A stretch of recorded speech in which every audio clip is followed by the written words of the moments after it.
There are so many birds at my bird feeder this morning. It's snowing. Oh, hi. And we have the male cardinal finally back. And I actually see, you guys won't really be able to because she's hiding behind my pitcher plant. His lovely lady is with him too. I thought I heard you two singing to each other. Are you getting ready for spring? It's still kind of cold. I hope you can get enough birdseed from right there. Whoa! Look at all of the snow! Oh my gosh. It was only supposed to be a little bit, and now it's already, as Chips and I say, squirrel high. It comes up to about my calves now, so if a squirrel was to jump down into the snow, they would pretty much disappear, and all you would see is their little head poking up. But look at all this! Oh, it's so soft! It is so soft and fluffy! Wow, and there's so much of it today, and it's moving so fast. It's really pretty.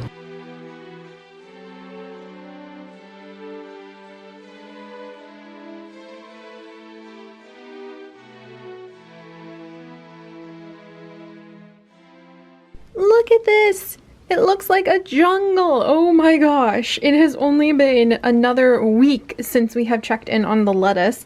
A week since I harvested that huge bowl and we were eating on it for like 2 days. Already I need to actually harvest more of the lettuce right over here. Oh my gosh! Look at the size of these leaves! They were just babies! You saw it! I trimmed these off entirely. Oh look, and you can see my shaman piggy bank. Hi shaman!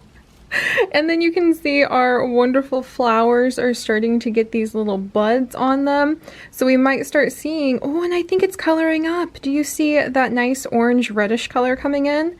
We might start seeing these guys actually turn into the beautiful globe flowers soon.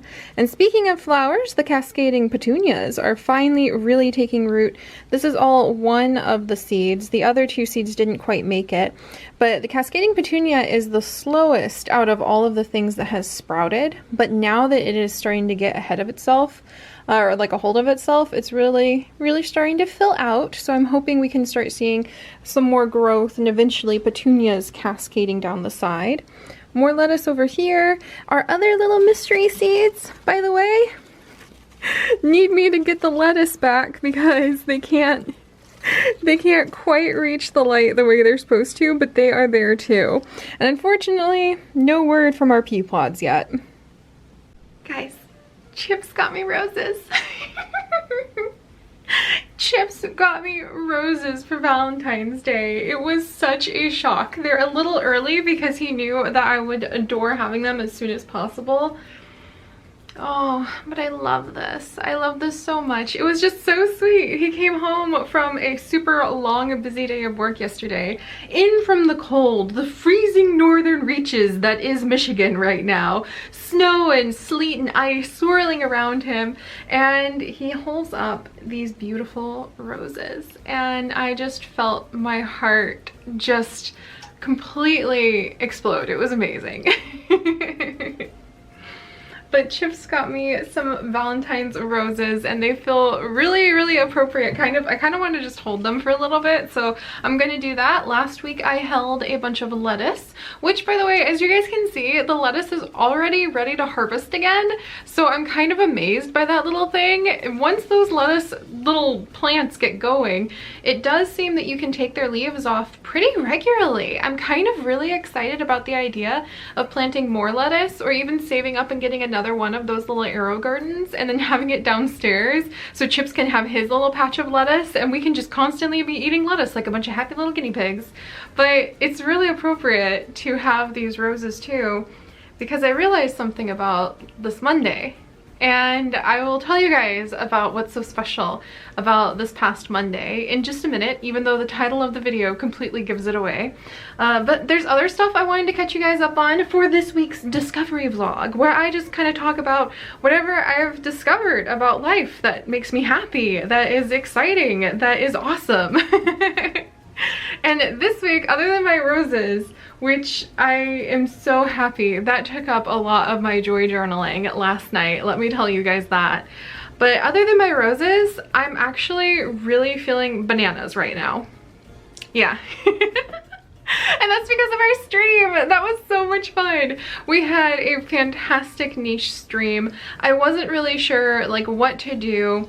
I don't know, behind the scenes, you guys, it's so stressful sometimes to try to think of the perfect stream.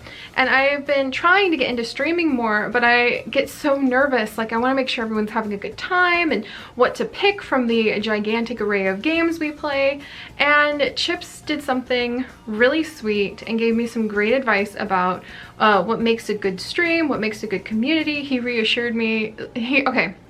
I'm probably not supposed to say this to the whole world, but I think it represents a great part of a great relationship and how he encouraged me so that then I could turn around and create the streams and we all had a good time. But Chip said, look, I fell in love with your personality and with who you are. And I really hope that you'll get into streaming and enjoy streaming, because I really think that other people will love your personality too. Not everybody, you have to have a thick skin to stream, but I do think you have something kind and fun to offer the world. And holy cow, like that was romantic too. So apparently this is all going to be a Valentine's themed sort of update discovery vlog where I just ramble about the love of my life for a little while. But that's kind of fitting because that's actually what happened this weekend. I didn't know what to do. I just knew that niche streams have been really requested, and they are some of my fondest memories of our past streams that we've done here on YouTube. And so I thought about it and I was like, okay, I have to come up with the perfect niche challenge. And I wasn't sure what that was gonna be. And after Chips's advice, I decided to remember that it's about sharing a happy, fun time. The point of a good stream, as my beloved Chip said, the most important thing isn't how many people show up. It's not donations, it's not subs or any of those other numerical things. It's laughter. And it's how often you laugh. And it's if everybody is laughing and having a good time, and if you're laughing and having a good time. And that changed everything for me. So I thought, okay, let's have a good time. And you guys helped me to build our niche challenge. And now we have the Sweethearts or Heartling tribe. We are trying to make a bunch of cupids, and we ended up with a beautiful, beautiful nicheling named Banana, completely by accident, and totally, it just made my week. It was one of the best things that has happened to me in the past week. And I love the fan art, by the way, that so many of you have created. I'll try to show some of it right now. We already have a meme as well, which came from my patrons while we were streaming and just about slayed me. I showed it to you guys at the end of our wonderful stream. And you can't, here's a lesson for the theme of this discovery vlog, which we'll go into more about the things that I've learned over doing this for so long. But you can't really manufacture, you can't plan, you can't prepare the kind of hilarity and laughter and fun and organic creativity, group creativity that happens in good streams like that. And so I'm so excited to have Banana. I have no idea where our adventures will take us, but I think that is one of the best things about what I have done over the past few years. And I'm supposed to talk about that at the end of the vlog. Come on, focus, Seri. All right, so yes, the streams have been amazing. I had a fantastic time really kind of stretching my little streaming muscles with the Shine sisters. I have some great ideas about what I want to do with them. I'm having a great time starting to play Sims more and putting out more Mew lives. I'm still enjoying Sims Medieval, as you guys can tell. I fell in love with it, and I will be sharing many, many adventures from it for quite some time, because our bard and our magician right now are just amazing. And if you haven't been watching Sims Medieval, if you ever feel like just kicking back with kind of a fun questing roleplay series, that's one of my favorites right now, for sure. But okay, wow. Can you tell there's something big I'm going to be planning on talking about? It's like everything just sort of like is being pulled like a magnet towards the big thing, the title of this video basically. But a couple of more quick things. Thank you once again to our amazing artist Alari, because her art has been fantastic for the postcards from last week, and I am very excited. We had our final patron postcards go out, so these are now extras. There's not terribly many. There's a few more other than these ones, and I was looking at them and trying to figure out how I'm gonna, like, what to do. I love this. This is my very first field note ever. It's the first, like, almost limited edition sort of postcard, collectible, super soft little mini poster basically of the year. And so I'm going to, celebrating the title, be working on building up little bundles that will include things like the zoo crafting stickers. It will include things like the pens, which I cleaned my office, found a ton of our pens, and I'm going to be putting the postcards, the bundles, the exclusive stickers. We have quite a few of them that have really started in the last few months, and I plan on getting quite a few more. But yeah, we've got the stickers, we've got the postcards, and I really should call them like posters, because that's kind of what they're like. And this was the one from November that I still love, Star Stable themed, that has a little thistledown on the front. So I'm thinking I'm going to be doing some bundles pretty soon on the Etsy to sell these to celebrate the title. And also to find homes for these little, I don't know if I'll make them limited edition, because I might fall in love with the bundle idea and want to make more. But for now, they're limited edition little bundles where hopefully you can get the stickers, you can get the cute little postcard, which again, I kind of want to call them mini posters because it sounds fancier, and they're so soft. Patrons, if you guys are around, if you could describe why these are soft, that'd be amazing. They're firm, so you don't need to worry about them like breaking, but they're like really soft to the touch, so they're really fancy. But I was thinking of doing bundles so that not only would you get these things, but they might have a little digital component too. Like, I want to get the Meadow of Horses going in zoo crafting again, so I might do it so that you can get the mini poster, you can get the thistledown sticker, and you could also get a token so that you could name a horse in our Meadow of Horses in zoo crafting, and it would forevermore be roaming around, and it could drop a special item of some kind that you could choose. And I think that would be really amazing. So look out for those coming up pretty soon. We even have some for those of you guys who are nicheling lovers that are Cookie Tree Tribe themed. But just look out for those on the Etsy, because I've got lots of little goodies and they need to find homes, and I'm really excited to celebrate. Oh, I have to hold my celebration roses. I'm really excited to celebrate 6 years. 6 years of putting out videos on YouTube. And that's what this is all kind of building up to, is surrounding myself with the colorful. I mean, I think that's what I love about these things the most. I have one copy of all of the mini posters up on my wall. I think I love the colors of it. The colors and the vibrancy, and just the memories of good, happy times and adventures that we've gone on together. And that's kind of the theme of what I need to talk about now. Okay.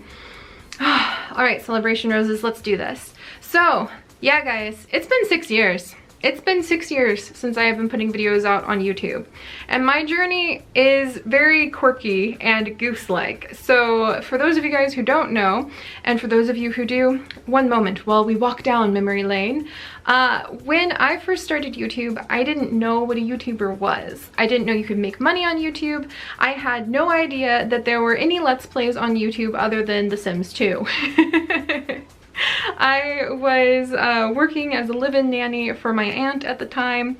I had just moved across the country and had to leave behind my nursing program that I had been enrolled in and doing very well in. But I needed a roof, and my aunt, who was also my employer as I was her nanny, had to move, so I had to go with her. So I ended up playing a lot of Sims just to fill the empty time that used to be going to nursing school. And I had to wait a year and work in the state of North Carolina for a whole year before I could reapply to the nursing schools there. In fact, I already got accepted to many of them, but I didn't want to pay out-of-state tuition. So I was passing a year waiting to go back and continue on with my life trajectory of becoming a nurse and trying to do the most good with my two hands, because I felt that's what my purpose was. I should do the most good that I could with my two hands, and I had been a teacher and loved it, but I thought that nursing addressed a critical need and I was going to pursue that. And also my family and friends kind of pressured me into it because, you know, oh, you can't be a teacher, you know, they don't get paid. You should be a nurse. You can get lots of money that way. And that's important to kind of keep in mind, I think, that if things hadn't turned out differently, if I hadn't like been heartbroken and forced to move across the country at the last minute, leaving programs that I was good at on a trajectory that everyone told me that I should be following so that I could make the most money, then there would be no Seri. I would be a nurse somewhere in Missouri right now, or I would be extremely depressed because it turns out that wasn't the right trajectory for me. But I'm just kind of giving you guys that background to know I didn't know what a YouTuber was growing up, like many of you do now. It didn't really exist. 6 years ago in YouTube times is like we're traveling into the prehistoric era. In fact, I remember when there weren't really like notifications, the sub box didn't really quite work. You used to be able to customize the look of your YouTube page. A lot has changed over these past 6 years. And a lot has changed for me too. So when I put out my very first video 6 years ago as of Monday, it was a Sims 2 video, and the whole reason that I made it is because I was spending hours a day crafting my Sims stories on Tumblr. And it took forever. It felt like it took forever. I thought it was so much fun and I loved it. I loved the Eureka family. I loved the Sims 2 stories I was telling. I had so many ideas, but it felt like my ideas moved at the speed of molasses because I would have to take screenshots and then type. And even though I have like a typing speed of like 160 words per minute, it was not fast enough to keep up with all of my ideas.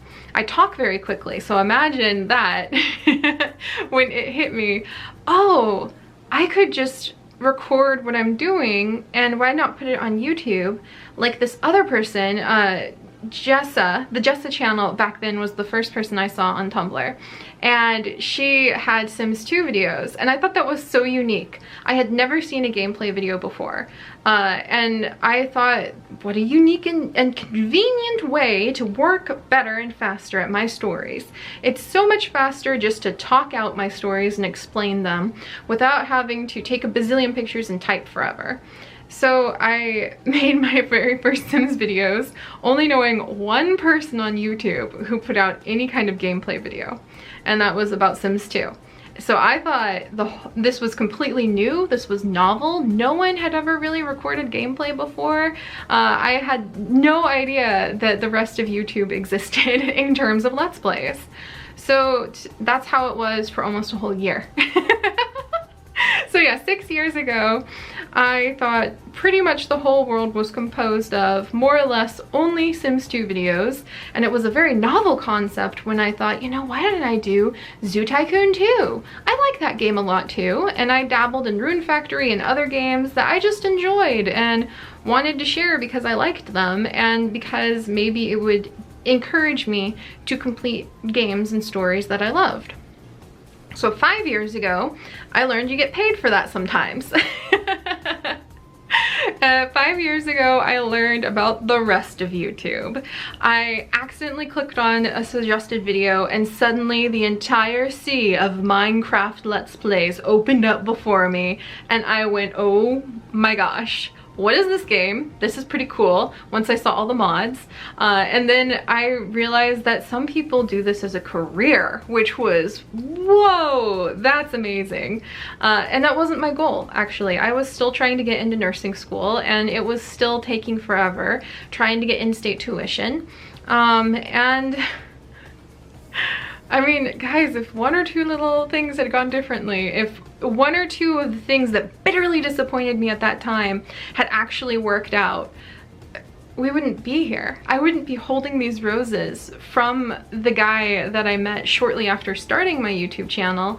I wouldn't be I wouldn't be like holding my beautiful custom plushie sent from Backlog, our patron. I wouldn't be in this office. I wouldn't have like little mini posters to put on my walls. I don't even know if I would have gotten so deeply into joy journaling and would have had all of these joy moments. I don't know if I would have had Mongolian finches. So many things that bitterly, horribly crushed and disappointed me, that drove me to spend days crying in my bed and feeling depressed for months because I thought my life was over, because I couldn't get back into nursing school, because I couldn't work out the funding, because I couldn't seem to get my feet under myself after moving.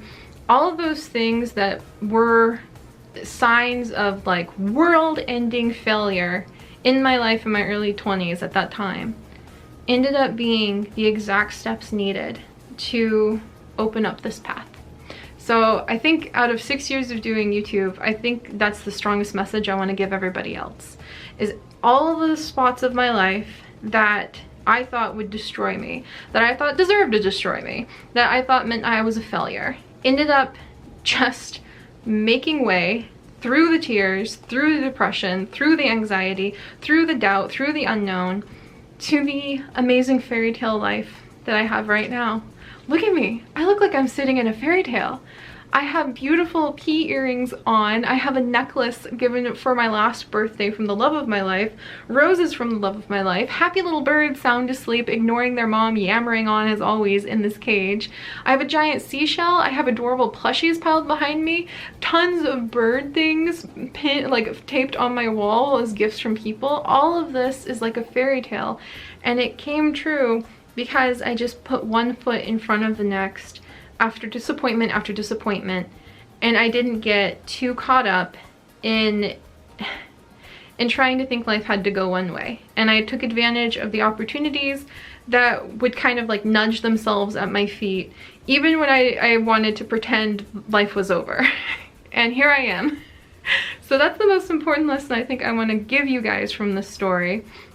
But I'll kind of just sum the last of it up. So 5 years ago, I realized that some people make money on YouTube. I thought that might be nice if I could, you know, I don't know, at least pay for the new Sims expansions. So I monetized my channel, and then 3 years ago, Chips and I had moved in together, and he encouraged me to quit a really abusive, nasty job that I had taken. After I moved in with him, I moved away from my aunt. I needed a new job. The only thing available was working on a flower farm in the Appalachian Mountains, which was beautiful. I have never worked somewhere that was more physically rewarding and more gorgeous with more nasty people. And I loved it. I have vlogs that I shared with you guys back then of all of the things that I found. Beautiful, beautiful caterpillars, flowers that were just blooming everywhere, the mountains themselves. Those vlogs are still up on this channel in my ancient old vlog sections that you can see. And at the time, the sad thing is the people there were really cruel, and I didn't know what to do. I was so tired that, again, I was slipping away from being able to work on my channel. And Chips saw how happy I was to create, and he saw how miserable I was going to the only job that either of us could find for me in these isolated tiny mountains while he was finishing his master's. And he told me, just give it a go, just quit, I'll support us for a while, and just throw yourself into it for a few months and see what happens. And what happened is that now, 3 years later, I'm actually able to return the favor and support him through his PhD program here in Michigan, which neither of us saw ourselves moving to in 3 years from then. And we are living a wonderful, wonderful life. And it's been amazing. And along the way, I've created over 7,000 videos on this channel and our vlog channel combined, including streams and growth and changes, vlogs, update news, a fan mail opening, and thousands, literally thousands of adventures. Thousands of hours of my life have gone into this and are available for all of you right now. You can walk back through my life history because of this channel and the archives that are there. you can walk back through thousands of adventures that we have gone on together, or because of the way that this is like a library of adventures, we may not have gone on those adventures yet, but they're there for you anytime you want. And that amazes me. That makes me so happy. And we've come so far in 6 years and 7,000 adventures. And I just realized on Monday that anniversary had come, that I had passed 7,000 videos, and it really stunned me.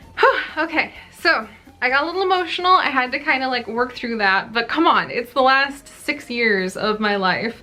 Yes, 7,000 videos on both channels combined, including the stuff that I have not yet released for you guys to see, that is already done, in about 6 years. So that boils down to 1,200 videos a year, roughly a little over 3 videos a day for 6 years. Of course, that hasn't been evenly distributed. It's been more here, less there, but I figure it gives me a very unique perspective because I don't know many other groups or people who have done that quantity of videos. And I wanted to know if you guys had questions. I wanted to know, do you guys have questions for me about what it has been like to be here doing this for 6 years, to be doing it full-time for 3, to have created that many stories and adventures? What have I learned? What have my favorite adventures been? I want to be able to answer some of your guys' questions. So I'm planning a zoo crafting stream, maybe on Thursday. Just keep your eyes open for a zoo crafting stream where I want to answer the questions that you guys ask in the comments in this video about anything related to being on YouTube for 6 years. What's my future plans? How does it feel to have done 7,000 videos? Yeah. So I want to do a stream where I can answer any of the questions that you guys leave in this video. And it kind of feels surreal. It wasn't as surreal before I started recording this, and now that I'm actually talking to you guys, I'm like, whoa, that's a lot. But that's actually a good segue into answering one question that my patron Cinnamon Bun, who is also one of our amazing mods on our channel, you often will see her in our streams reminding everybody of the rules very kindly and just making sure everyone's having a good time.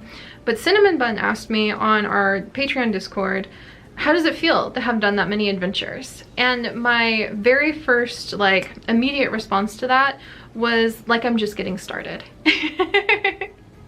It does feel like I'm just getting started, and not in a discouraged way, not like, oh, I haven't really done anything, but I get it now when people say, when people ask that question a lot in interviews with creators of all ilks, of like painters, engineers, authors, book writers, oh my goodness, Seri. You see that all the time when people are interviewed and that question is asked, like, how does it feel to have accomplished this much? And sometimes people will answer, well, it feels like I'm just getting started. And I was so confused by that in the past, and it just came off as so confident to me, but also confusing. But I get it now. The greatest thing, other than continuing one foot in front of the other and taking advantage of the opportunities that were available to me when I thought everything was doomed forever, the other lessons I've learned from doing this that I can answer right now are that I really do feel like I'm just getting started because I have found my flow finally. And those of you who have been watching the update vlogs over the last few months will know I've struggled so much with burnout in the last 2 years. Again and again, I crashed into it like a brick wall. And the last few months, I have done some very special things to kind of minimize my use of technology. I have given myself more permission not to be perfect.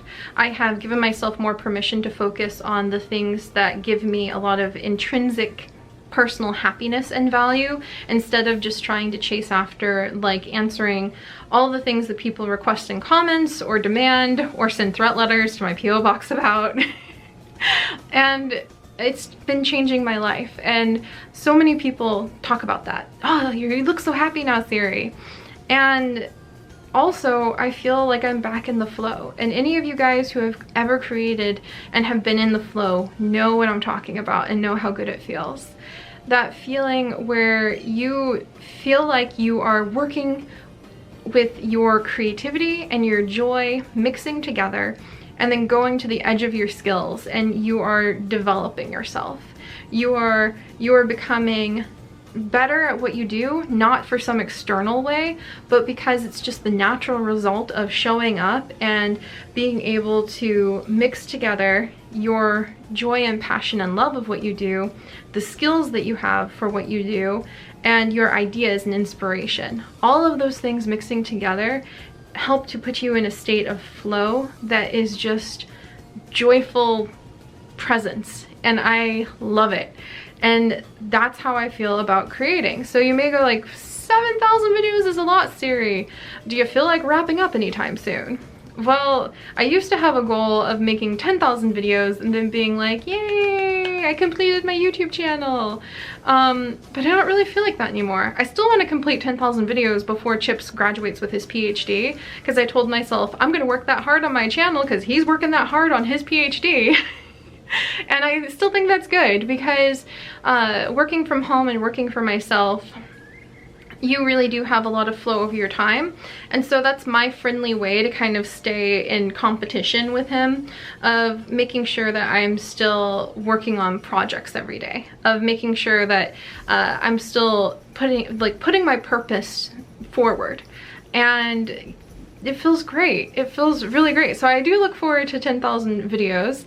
But I get why they answer like I'm just getting started now, because when you're in a state of flow, you're not looking at what you have done and really getting caught up in the details of it, because you are so present and so happy to think about what you could do right now. The things like I almost have like a twitch to my mouse hand right now, because I'm so ready to sit down and start recording things. I'm so ready to be present in creating, and that's fantastic.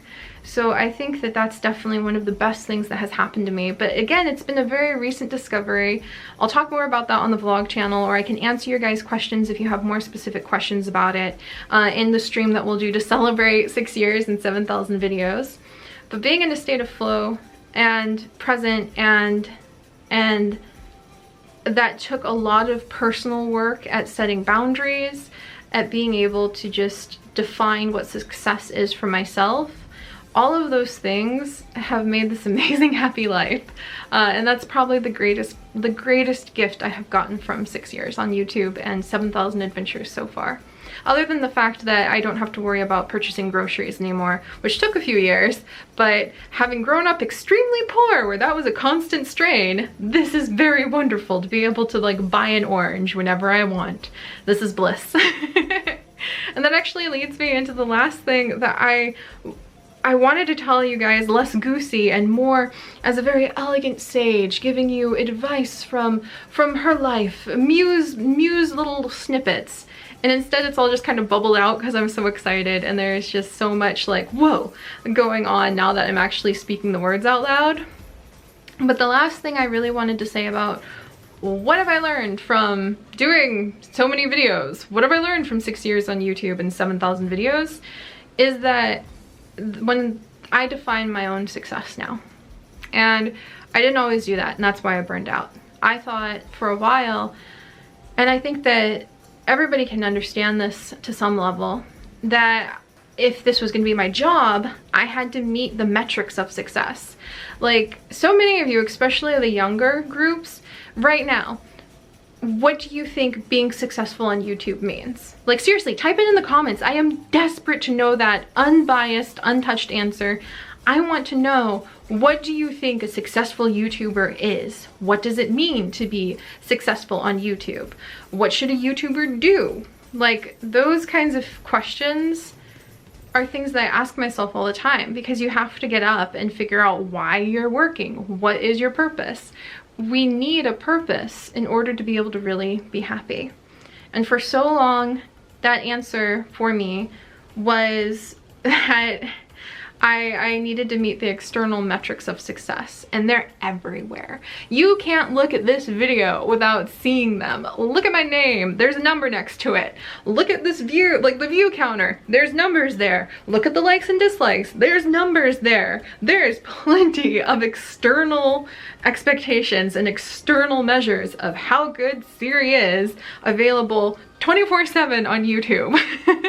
The new creator studio, which is where you go to upload your videos, has a feature now that breaks my heart when I log in every time, because the very first thing you see on the creator studio when you log in is your latest video, and it has big, huge red or green numbers under it with an up or down arrow that says this video failed to perform as well as other videos in the last 10 days. This video did better than other videos in the last 10 days. It's like, are you engaging your community enough? That's the first thing you see, is the last thing that you uploaded, given a external value smacked onto it with numbers and analytics. And it breaks my heart every time. I avoid logging into the creator studio. I bookmark other pages so that I don't have to look at that, because it's completely the wrong answer to me. It's asking the wrong questions. It's looking at a creation, a piece of storytelling and community in completely the wrong way. But the thing is, that's how I lived for the first few years. I was so used to, especially as a nurse, where you have checklist after checklist after checklist that you go through every single shift of expectations, especially when you're a nursing student, which is what I was. I never made it all the way to nursing because, like I said, I had to move. But I mean, you have all these external things that you need to make sure you do. I did a job, right? So why was YouTube going to be any different, what I thought?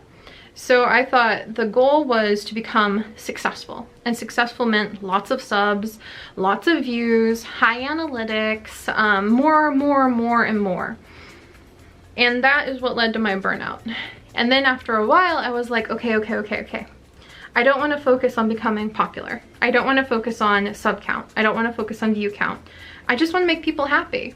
So then I shifted from looking at all those numbers to looking into the comment section to define what was success. What was I as a success on YouTube? And if you look at any of my videos, anywhere, I dare you guys to do this, because every now and then I'll do it just to kind of like remind myself. But if you look at any of my videos, you're gonna see comments that immediately either say love you, which are really sweet and I appreciate that a lot, you guys, but also will say like, where is X series? And if you haven't noticed, I put out 7,000 videos.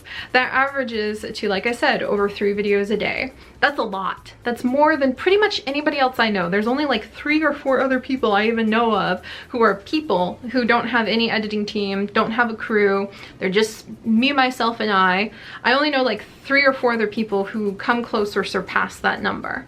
And it's not about quantity. I'm not trying to imply that. Just I've done a lot, and I'm working pretty much at max capacity all the time. And yet, when I shifted my definition of what being a successful YouTuber was to making the people who spoke up in comments or on my Patreon Discord happy, going out of my way to go, oh my gosh, I didn't put out a wolf quest, and they're so upset or they're so sad, they say they miss it so much, they say they're gonna unsub because they're so disappointed in me. I've got letters like that all the time. I get comments like that in almost every single video, because the people, you like what you like, and that's not a bad thing. I'm not trying to say that, but it meant that I couldn't ever meet that goal of thinking successful meant making sure my community was happy, because there were always unhappy elements in my community. Because duh, you put 2 people in a room and one of them is probably going to be unhappy with a circumstance amongst the both of them.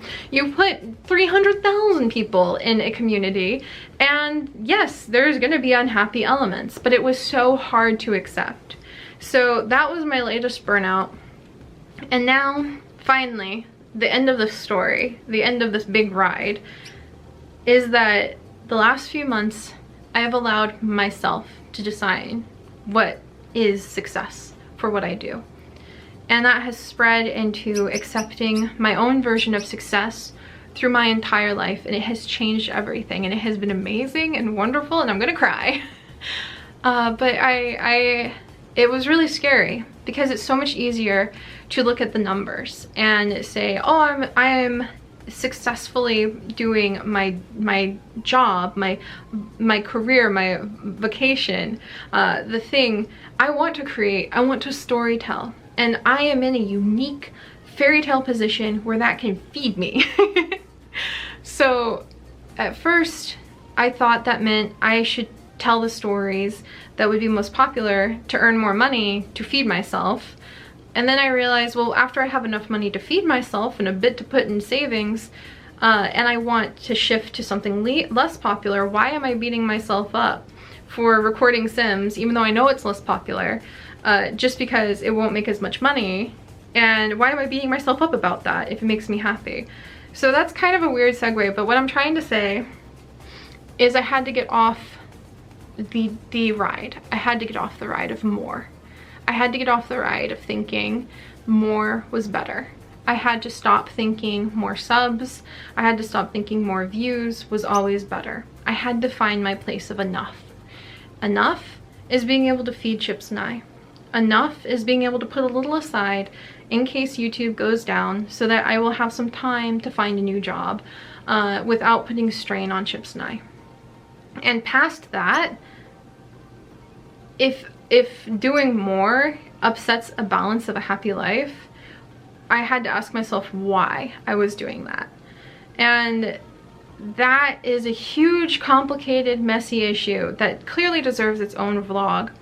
But the bottom line is, that's the thing I am the most grateful for 6 years at YouTube.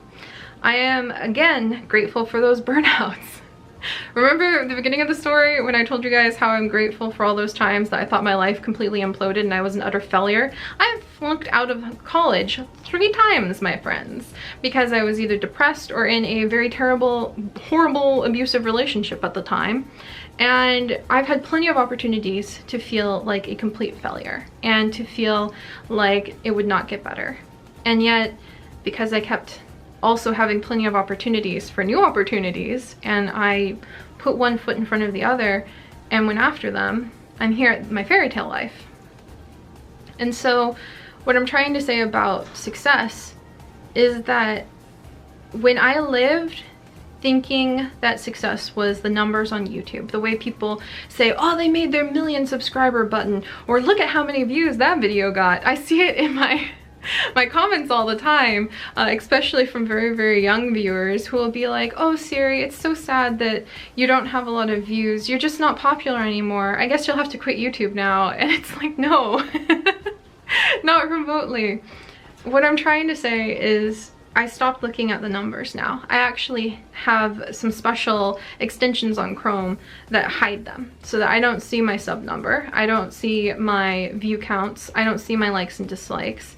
But I can see the comments and engage with them in a much better way. And that's changed my life a lot. It's been great, but I'm rambling now because this is such a huge, complex issue that has changed my life. But basically, I decided what success is now. And then it began with figuring out what my enough was. And it looks very different from what a lot of people think a successful YouTuber should be. It looks very different from a golden 1 million subscriber button on my wall. It looks very different from owning my own house. I don't own my own house. I'm saving tiny bits of money that maybe one day Chips and I can think about that. I'm very good with my money, and so I'm saving as much of it as I can, and I just have to be happy with that. But I rent because we don't own our own house. I don't have a fancy car. In fact, I donated my car because I work from home so much that we realized we didn't need 2 cars, so I donated mine to a charity. I travel the world now and then. Really cool. Usually for Chips's work. I have never been, other than when I was born there, I have never been to LA. And I guess what I'm trying to say is a lot of people think success in this medium is in the numbers. And fairy tale life. I don't think it is. And I wish more people would talk about that. And I wish they would do it, because then I think I see so many other YouTubers and creators, or people who think about creating, burn out or fall apart like I did when their things don't hit the numbers. And I really wish that we could start a new dialogue about what it means to be successful on YouTube. And it comes back to the thing that I've been talking to you guys about lately, that I want it to mean a solid, safe oasis, a community, a place that is an oasis library, basically. 7,000 adventures are there for you guys right now, anytime you need them, now or in the future. 7,000 times of my life crystallized into video form, and giving some storytelling a bit of life with my imagination and creativity are there. And I think that that is such an amazing and beautiful and important thing that gets left out of the conversation when you just look at the numbers. And I just really hope that success can start to become meaning you have enough, and you're able to create from your heart, and you're able to create a community space that can contribute real emotion and a real sense of value to people's lives. Not just something to fill up your boredom for 15 minutes or entertain you, but something that you can carry with you in the quiet moments, and carry with you that, like a good book, basically. The kinds of subtle little environmental things that help you to go on to build a good world for yourself. That's what I want out of this community. And it's never going to show up in the numbers. And it's never going to show up in the comments either. It's only going to show up from me just trusting myself. And that's the greatest gift that this journey has given me. For all of its ups and downs. It's not the numbers, it's not the fact I can afford my own oranges, though I am so immensely grateful for that. It's not the silver sub button on my wall. It's all about being able to have come to a place where I know my enough now, I can trust myself now, and that I still love what I do. And I can accept that it may not always be what everybody will love, but I hope no matter when people decide that their interests have shifted and they want to go to a new community, I hope they just know, if you're here or if you go, if you just arrived or if you've been here forever, I hope that people can know, and I hope over the next few years I'll really be able to make this blossom and come to life like my little lettuce, that this is a place for that safety of creativity, that this is a place where at least somewhere in the world people will be able to come and see someone doing what they love and not being afraid to do it. And I think that's really valuable, because I don't know a lot of places where I can really see that, you know what I mean? So I'm so way too emotional for this. Alright, I yammered on way enough. I totally forgot to talk to you guys about the Best Bites hashtag I want to do. I totally forgot to talk to you about so many other things, and this ended up being way longer than I meant. But a lot of you guys will know that by now. And I'll just leave it as it is, because maybe some of you will stumble on a little nugget in here. So this is a big one. If you have more questions, by some ironic way of me not having answered it in like an hour, then leave them in the comments and we'll do a stream sometime soon, probably in zoo crafting, and just kind of garden and talk about what a journey it's been for 6 years. So thank you guys for joining me, and I definitely feel like a different person than a few months ago, and I'm really excited to see what the future has. Because there is going to be a future, and it's going to be unique and Seri shaped, and may not always be your thing, or it may be exactly what you didn't know you were looking for, but it's going to be there. So